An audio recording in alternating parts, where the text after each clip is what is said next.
Hey everybody, the new Fractured Plane event just came out, and there's just not enough information about how it works and what the best way is to complete this thing without dying so that you get the most prizes at the end as you possibly can. So I'm going to give you some tips that aren't necessarily obvious, and I hope they help you to get through and get the most prizes out of this event. Now, to start with, keep in mind that all of your gear is going to be stripped away, and you're only going to have the 4 skills they give you plus a primary attack. And that's it. At no point throughout the entire thing do your skills get changed. So you're going to have to make sure to adapt to what you have available. And each level has several rooms that you must complete. And it feels a little bit like the Path of Blood in the sense that it is one room at a time with a small group of enemies that you have to fight, and you don't have any way to heal. There are not a significant number of healing orb drops. I think I only saw one that I can recall throughout the whole thing.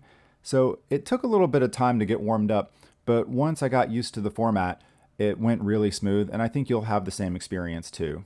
After you clear each room, you'll have the option of picking a piece of gear or picking coins that you can use to spend on gear each time you clear a level. And each level consists of about 4 rooms, give or take, or some of the levels are just a boss level where you fight the same bosses that you're used to fighting all the time. Also, as you clear out mobs, some of these chaos coins will drop so that you can collect them as you go along. Now, one thing that's not obvious is that you can complete a level without completing all the rooms, and a really good strategy is to actually go back through and make sure that you clear out all the rooms, because you can pick up extra gear and extra coins before you move up to the next level, and that can be especially beneficial, especially if you're already at high health and you don't have to worry about dying. As a wizard, my general strategy was to try to kite the enemies as much as possible and load them up with dots so that I wouldn't get killed, and basically to protect my life as much as possible, let my cooldowns come back up so that I didn't die. But by the end, I was just running into the rooms, circling up the enemies, and blasting away like it was no big deal. And I think you'll have the same experience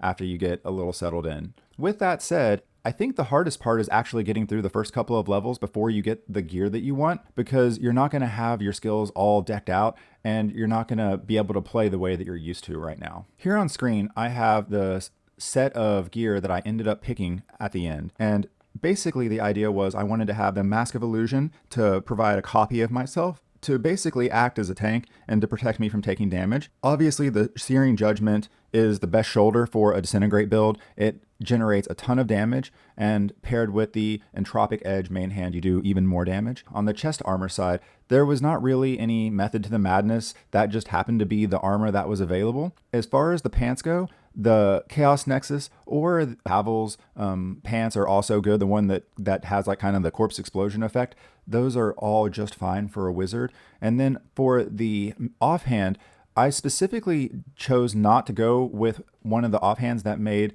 the ice armor into a storm or anything of that nature. I wanted to preserve that shield so that I could protect my health, because the last thing I wanted to do was come to the end of a level and just not have enough health. And having that nice shield from ice armor really went a long way. And again, keep in mind that the only way that you can heal is by paying chaos coins to heal between each level. So if you take a lot of damage throughout those first couple of rooms, you can put yourself in a pretty tough position by the end of the level. The last thing that I think is important to keep in mind is just the strategy of picking gear that you spend your coins on versus just picking gear in general. Generally wanted to try to avoid constantly buying different gear, but rather I thought it was better to go ahead and just get a set of gear and stick with that for as long as possible, and only buy gear or replace it if it was a significant upgrade. And if it varied off of my optimal set of legendary bonuses, I generally just opted for saving up the chaos coins. Now, between each level, you also have the option to buy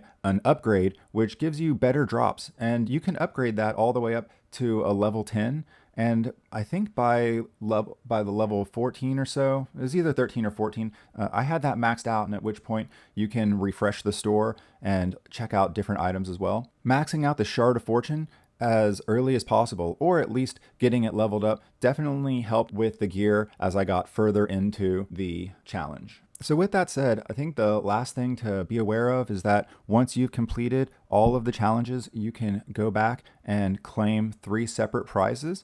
If you have finished the 15th level without dying too many times, you can pick 6 different legendary items from your class, and you will get one of those selected at random. And then I also ended up getting 2 other unidentified legendary items at random for the first 2 prizes. So as far as legendaries go, this takes about 50 minutes or so once you kind of know what you're doing. I can't imagine it taking more than an hour once you kind of get into a groove. You get about 3 legendary items from this, and you can do it once a week. I would say that if you are used to doing overworld farming, you're really good at collecting those monster orbs and all that, you probably aren't going to end up getting better gear than what you would if you were to go with that approach. However, if you are in a situation where you have recently changed classes, this can be really helpful for helping get those specific essences that you haven't picked up yet and that you would really like to add. There's not much else to say about this event. If you have any questions, leave them in the comments down below and let me know what you think. Do you like this? Do you like the idea? Do you think this is a good step in the right direction? Or is it just too much like the Path of Blood and kind of boring? I'm looking forward to hearing what everyone thinks. And with no further ado, if you found this video to be helpful at all, please like and subscribe, and I will catch you in the next video.